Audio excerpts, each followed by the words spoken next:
Welcome back everybody to another update video. This is update number 27 and the first one of the new year. So celebrating the start of 2022 in fine style, as we have 24 films that I have bought since Christmas. And as per usual, we'll go through the standard Blu-rays first, and then we'll move our way up through anything I've got on 4K towards the boutique labels.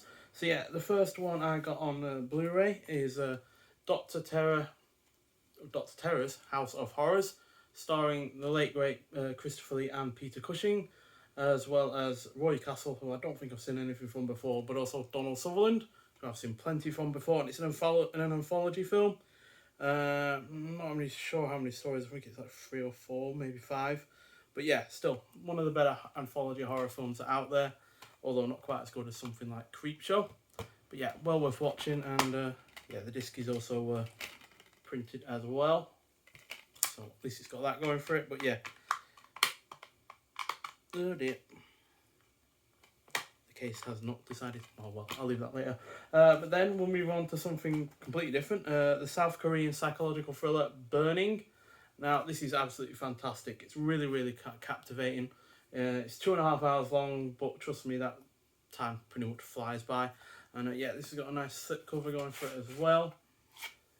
Unlike other Blu-rays, it's actually black around the edge like a 4K, but it isn't 4K, it is only Blu-ray, but still looks pretty good. And it's an utterly fantastic film.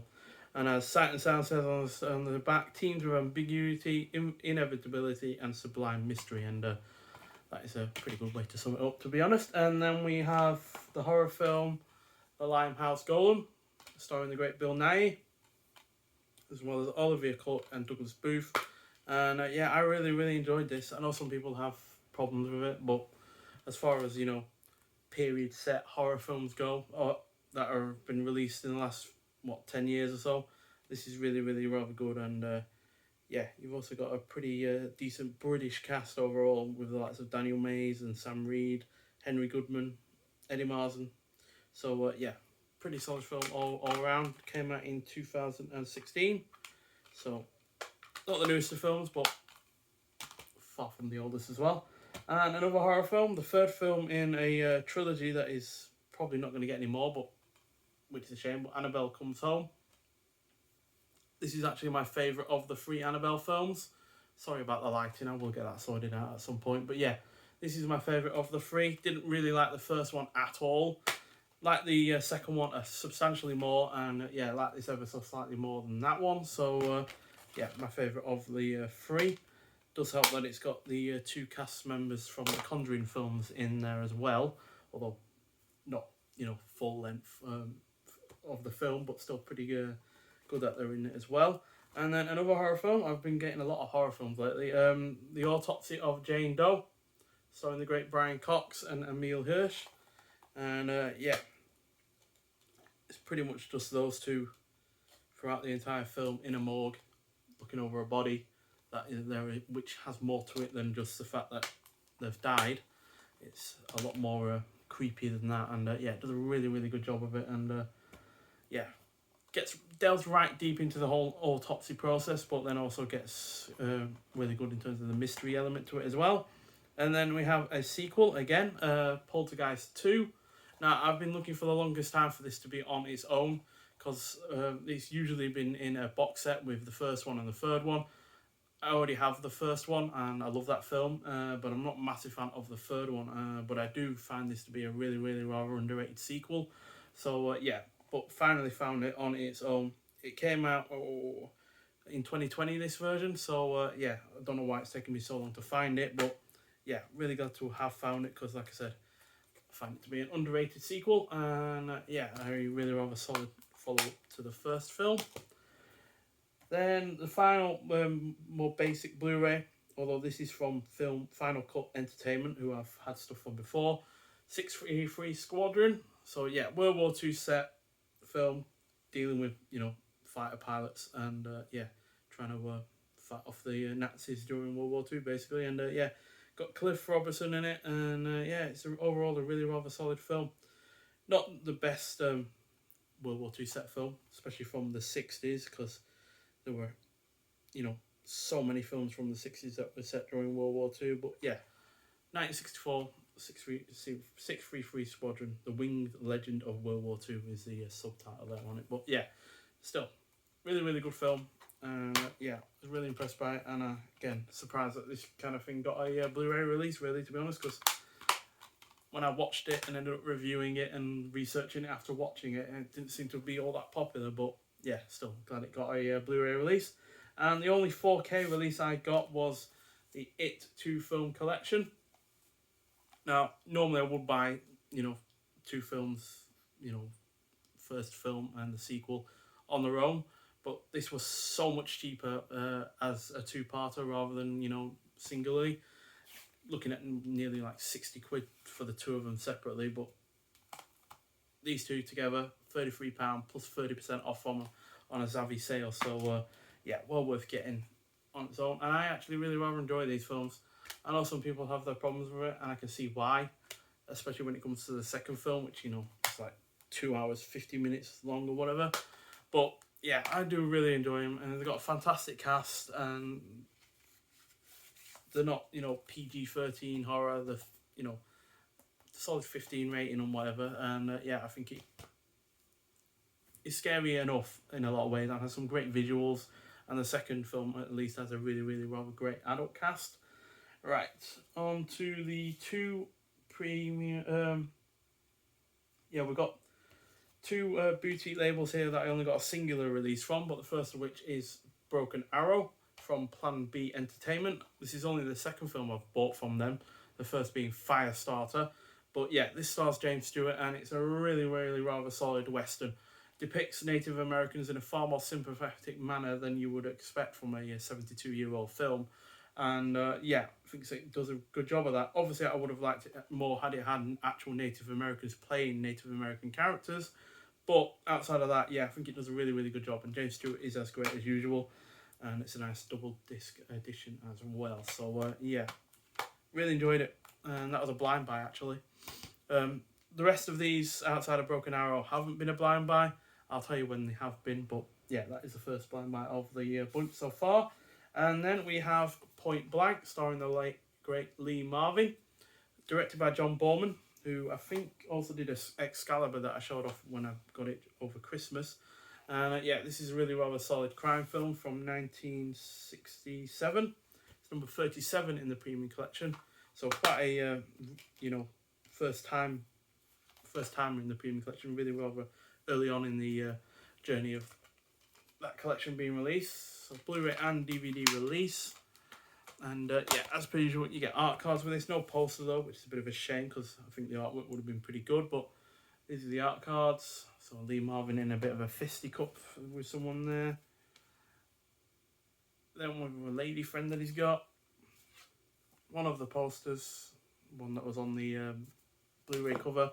And then the poster that I think would have been great had it actually had one. I'd love that in a poster of its own. I think it's really, really cool. But at least we get an art card version of it. But I would have preferred it had a poster itself. And then we also got 2 films from 101 Films, who have become, you know, one of the bigger boutique labels as of late, as far as I'm concerned. But pretty much running out on films on them to actually buy from. But yeah, the first of which is directed by Joseph Sargent. It's another horror anthology film, and it is Nightmares. Now, this has the stories Terror in Topanga, The Bishop of Battle, The Benediction, and Night of the Rat. I think Night of the Rat was my favourite, and then Terror in Topanga was... No, The Benediction was my second favourite, but yeah, The Rat was my favourite purely because it's about a giant rat living in the walls of a family home, and even though the special effects are pretty poor, it was a decent story. So yeah, overall solid. From 1983, this was released in 2018, and yeah, another double disc of edition, and you also get a bit of information background on the film in the form of a booklet, which yeah, just goes through the basically Nightmares: Anatomy of an Urban Legend film by Michael J. Coven, University of Worcester. And yeah, it's got a good cast in it as well. It's got Emilio Estevez, you've got Lance Henriksen, and Veronica Cartwright as well. So and Richard Masur, who was in The Thing. So yeah, overall a really rather solid cast, and yeah, it goes through the film. That's the Benediction one, which is the more action orientated film of part of the story. But yeah, it's got a good score as well by Craig Safan. And yeah, it's an overall solid film, really. Another stunt action scene going on there. So yeah, not the best horror anthology. Definitely worse than Dr. Terror's House of Terrors. Or whatever it was. I always get that name. Dr. Terror's House of Horrors. Yes, sorry. I always get that name mixed up. But yeah, it's not as good as that, but it's still a really, really solid anthology film. It's all right. Then got 2 from BF. Oh no, sorry. I said 2 from 101 and I wasn't lying. Second of which, Suburbia.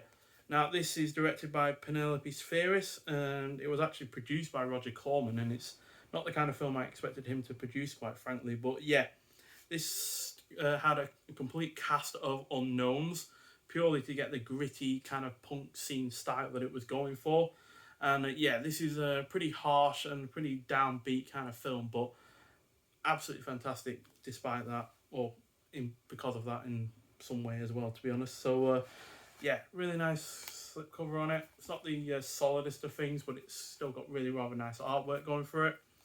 There's the original artwork, which, yeah, basically about a bunch of kids that have run away from home and living in the punk scene in LA in the early 80s. And yeah, if the 18 rating hasn't given it away, it's pretty violent at times as well. Plus showing drug abuse and child neglect and all that lot. And yeah, you get a really nice booklet with it as well, showing off one of the kids from the film.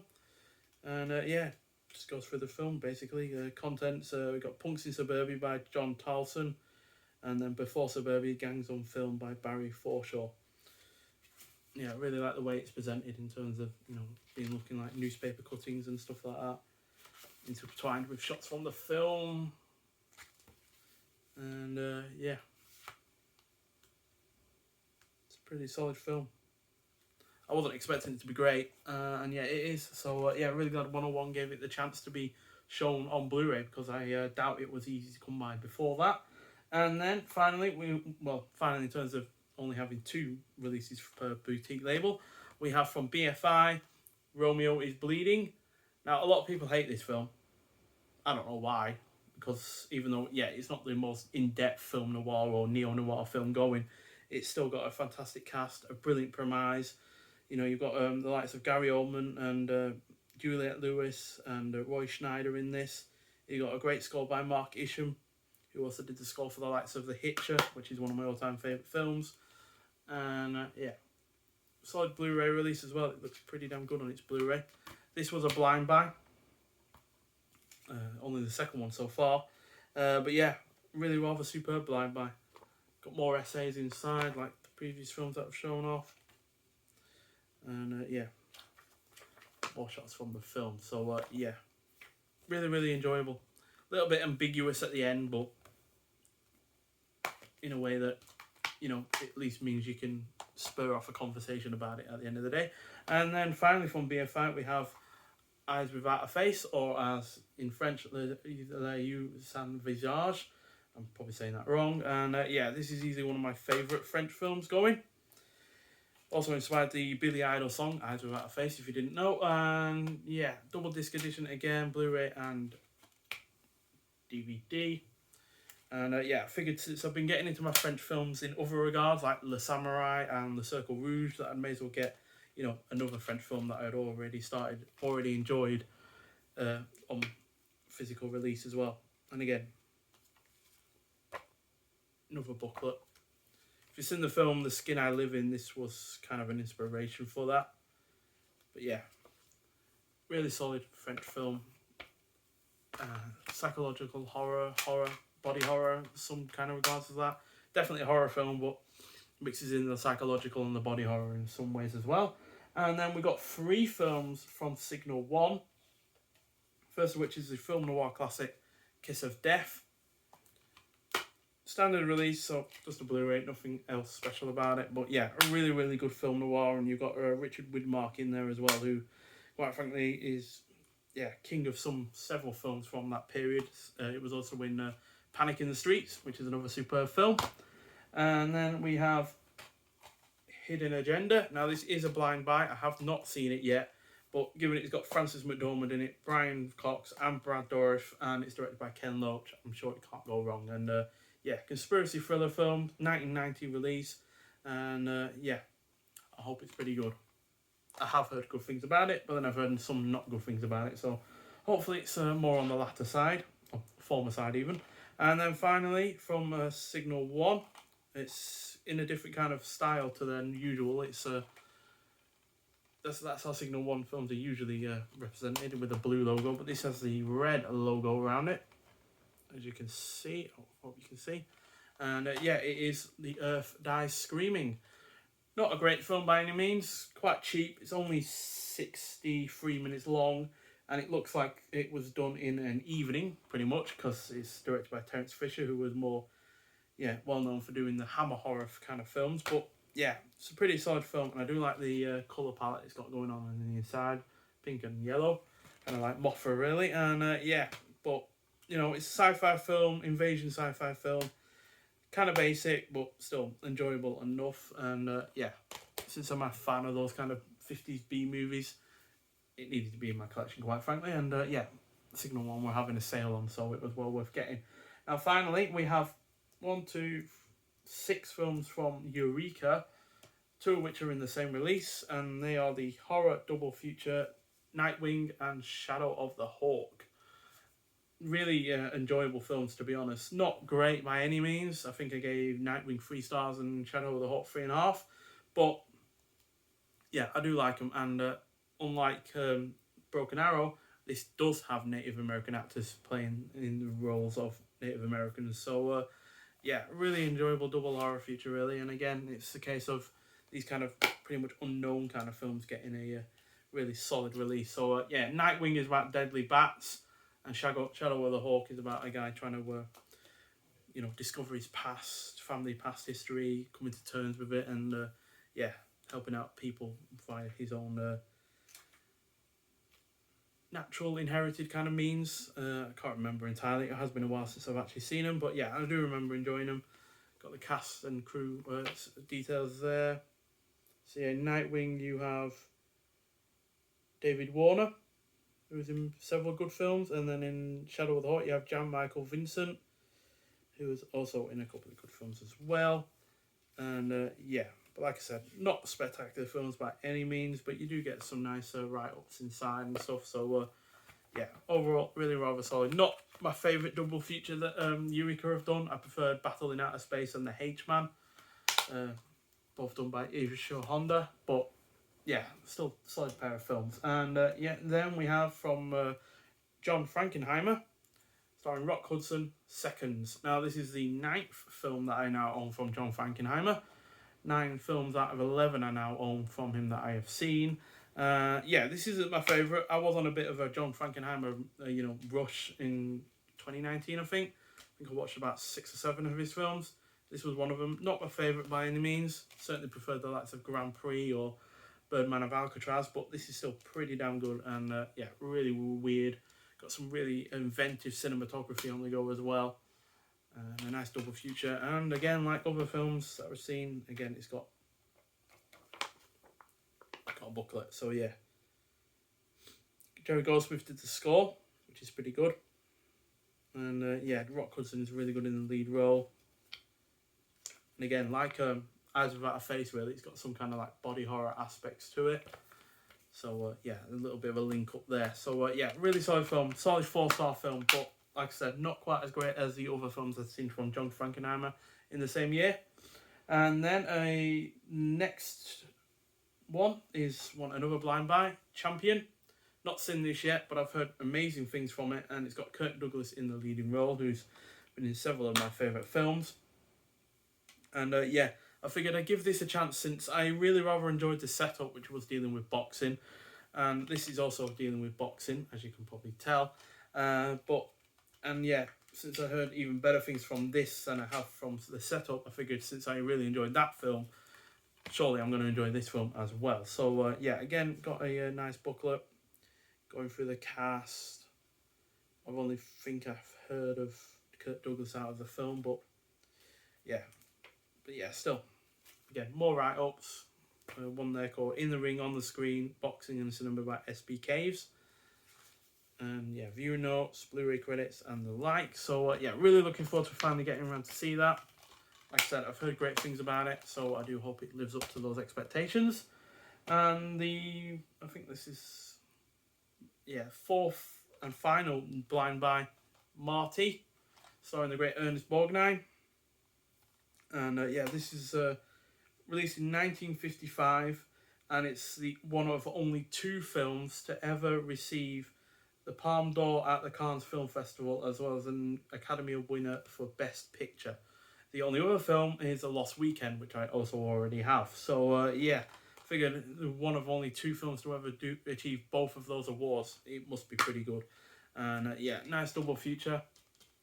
I think it's a romance drama, but again, I've not seen it yet, so I'm not sure. But yeah, Ernest Borgnine has been in several great films that I've seen, and he hopefully won't let me down. He hasn't so far, so that's a good thing. And finally, this was also a blind buy, but I've already seen it now, but it is The Entity. Now, you can think of this as a more adult-orientated version of Poltergeist, released around the same time, although it was actually being made before Poltergeist came out. And basically about a woman who is sexually assaulted by a poltergeist, and she doesn't know whether or not she's imagining it or she's just blanking out the perpetrator out of fear or trauma. But yeah, it does it really, really rather well, and it's got several incredibly tense scenes, several uncomfortable scenes, and I really, really found it to be absolutely amazing, to be honest. Sidney Furie is the director. It stars Barbara Hershey. It's got a really good score by Charles Bernstein, and it's even based on a novel as well. So it's got a bit of a class to it as well. So this was released in 1981. I think Poltergeist was released in 1982. I can't remember, but still really, really good film. And like I said, if you thought Poltergeist was a little bit tame in terms of the horror, in terms of the violence, or just in terms of being a little bit, swaying in between being adult orientated and child orientated, then this will definitely go your way if you're more into the adult side of Poltergeist. Because outside of the one scene where the guy rips his face off, or he thinks he rips his face off in a mirror, Poltergeist is really quite tame, whereas this really isn't, in terms of the violence, in terms of the sexual violence, even swear words. Not often you'd hear the C word being dropped in an American film in the early 80s. So really, really solid film. And a great bounty of films as well. 24 films there, and I love pretty much all of them. Obviously, I'm not as massive fan of some of them as I am others, and obviously there's some there that I have yet to see. But fantastic start to the year, and it's hopefully going to be a launching pad for the rest of the year. I do know that obviously Phenomena is getting a 4K release from our video. The Hitcher from 1985-6 is getting a 4K release by Second Sight, which I'm really looking forward to, because like I said earlier, that is one of my all-time favourite films. So I'm really looking forward to that. And Second Sight have not done me wrong whatsoever in terms of their 4K releases or their releases in general. So really looking forward to that. Hopefully that gets released this year, because I've only just apparently found the negative. But still, I'm sure there's other films that we've got to look forward to. I just don't know of them yet. But nonetheless, thanks for watching. Hope you've enjoyed this video. If you've seen any of these films and have an opinion, then do leave a comment. And I'll see you in the next one. Bye.